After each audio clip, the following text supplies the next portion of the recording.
Hi friends, welcome to flower குன் ஃப்ளாக்ஸுங்க. இன்றைக்கி வெண்பூசணிக்காய் வாங்கி அதை தோல் நீக்கி கழுவி தோல் நீக்கி கட் பண்ணி வச்சாச்சுங்க. வெங்காயம் தக்காளியெல்லாம் ரெடி பண்ணிட்டேன். அதோட ஒரு டம்ளர் பாசிப்பருப்பும் போட்டு அது 2 விசில் விட்டு எடுத்துக்கலாங்க. ஆயில் 3 டீஸ்பூன் விட்டுங்க. கடுகு உளுந்து பருப்பு, ஜீரகம் அரை ஸ்பூனுங்க, எல்லாமே அரை ஸ்பூன் போட்டுக்குங்க. இதோடு நம்ம 10 சின்ன வெங்காயம் 2ஆக கட் பண்ணி போட்டிருக்குறோங்க. நல்லா வழங்கினோன்னா ஒரே ஒரு தக்காளி ஆட் பண்ணிக்கலாங்க. கருவேப்பிலை ஒரு கீத்து, பச்சை மிளகா 1, வரமிளகா 2, பச்சை மிளகா 2 போட்டுக்கலாங்க. நல்லா தக்காளியும் போட்டு நல்லா வணக்கி விட்டுறலாங்க. ஒரு தக்காளி பருப்புக்குள்ளே போட்டுருக்குது, ஒரு தக்காளி இதில் போட்டிருக்காங்க.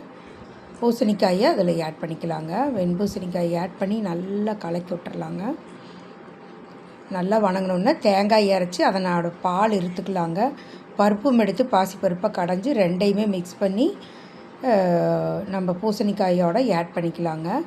ரெடி ஆயிடுச்சு. பருப்பு நல்லா கொதி வந்த பிறகு கொத்தமல்லி தழை தூவி இறக்கிடலாம். வெண்பூசணிக்காய் கூட்டு ரெடி ஆயிடுச்சு. தேங்க்யூ ஃபார் வாட்சிங்.